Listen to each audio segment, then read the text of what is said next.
రాజ్యమేది లేదు గాని రాణిలాగా చూసుకుంటా, కోట కట్టలేను గాని కళ్ళల్లో నిన్నే దాచుకుంటా. రాత ఎట్లా రాసి ఉన్నా మార్చి నీతో రాసుకుంటా, స్వర్గమంటూ ఉన్నదంటే అది నీతోనే ప్రతిరోజు పంచుకుంటా.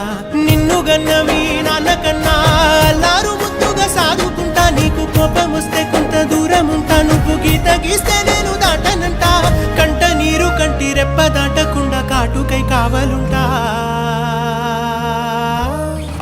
రాంబాయి నీ మీద నాకు మనసాయనే,